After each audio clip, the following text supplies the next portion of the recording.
What if the person who healed your deepest pain was the one who never said a single word? Stay with me, because this story will quietly break your heart, and then put it back together in the most unexpected way. And before we begin, if you believe love isn't always loud, but always real, make sure you subscribe, because stories like this will stay with you long after they end. It started with silence, the kind that doesn't just fill a room but settles into your bones, the kind that lingers long after words have failed and people have left. And for Elena, silence had become her only companion after the night everything fell apart, when the person she trusted most walked away without explanation, leaving behind nothing but unanswered questions and a hollow echo of what once felt like certainty. She stopped calling friends, stopped answering messages, stopped stepping outside unless absolutely necessary, because the world felt too loud for her grief, too fast for her broken rhythm, and yet somehow, it was in that quiet unraveling that she first noticed him. The man who sat on the same park bench every morning, always at exactly 7:15, always with a book in his hands, always alone, and never speaking to anyone. At first, she didn't think much of him, just another stranger passing through life unnoticed. But over time, as days blurred into weeks, she realized something peculiar. He never seemed restless, never checked his phone, never appeared to be waiting for anything or anyone, as if his stillness was a choice rather than a consequence, and that unsettled her in a way she couldn't explain, because she had never known silence to be peaceful, only suffocating. One morning, driven by something she later couldn't quite name, she sat on the far end of his bench, keeping a careful distance, expecting him to react, to glance up, to acknowledge her presence in some small way, but he didn't. He simply turned a page and continued reading, and strangely, that lack of reaction felt safe. Days turned into a quiet routine where she would sit near him, sometimes closer, sometimes farther, never speaking, never exchanging names, and yet there was an unspoken understanding growing between them, a shared silence that didn't demand explanations, and slowly, almost imperceptibly, the heaviness inside her chest began to loosen. One rainy morning, when she almost didn't go, she found him already there, holding an extra umbrella which he gently placed beside her without a word, and in that small, wordless gesture, something inside her cracked. Not painfully this time, but softly, like ice melting after a long winter. She wanted to thank him, to say something, anything, but the words caught in her throat, so she simply nodded, and he responded with the faintest hint of a smile, the first expression she had ever seen from him, and it was enough. Weeks later, curiosity overcame her hesitation, and she brought a notebook, scribbling a simple question on a page. "Why don't you talk?"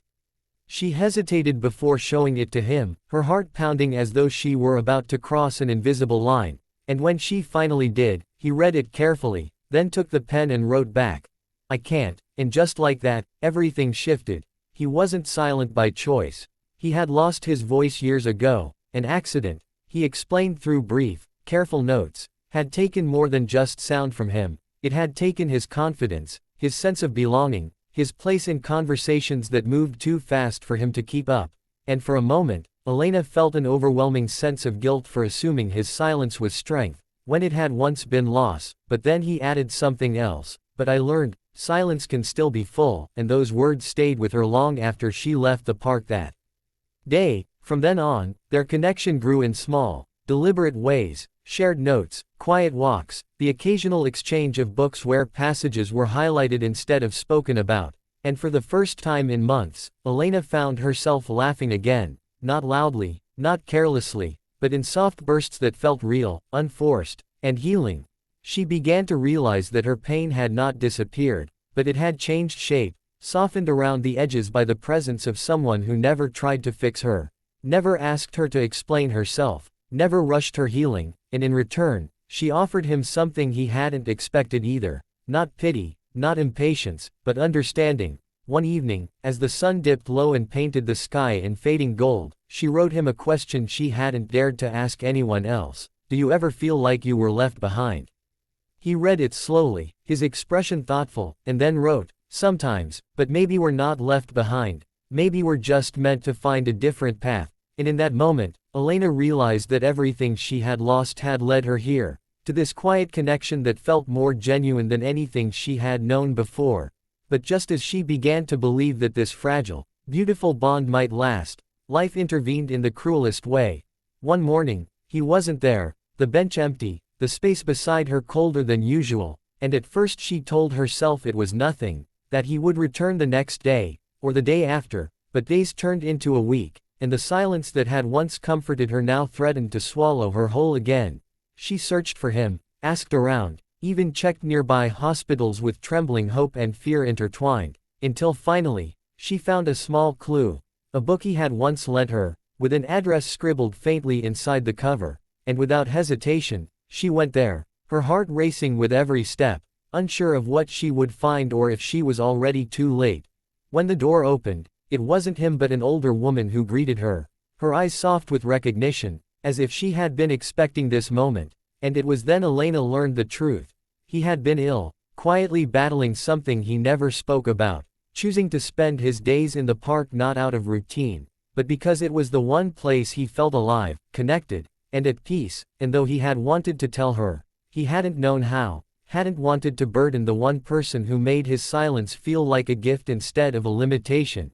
Elena's chest tightened as she listened, each word landing heavier than the last, until finally she was led inside, where he lay resting, weaker than she had ever imagined, and for the first time since they met, she saw fear in his eyes, not of death, but of leaving something unfinished. Without thinking, she sat beside him, taking his hand, and though no words were spoken, everything that needed to be said passed between them in that moment.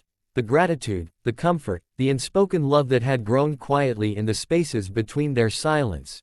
Tears slipped down her cheeks as she realized that sometimes the deepest connections are the ones never fully expressed, the ones that exist not in grand declarations but in quiet presence, and as she held his hand, she whispered the words he could never say aloud, promising that his silence had not been empty, that it had been full of meaning, full of life, full of love. In the days that followed, Elena returned to the park, sitting on the same bench at the same time, no longer to escape her pain but to honor the way it had transformed her, and though the silence remained, it no longer felt like loneliness, because within it lived the memory of a connection that had changed everything, proving that sometimes, the softest stories are the ones that echo the loudest, and that even in silence, love can speak in ways words never could.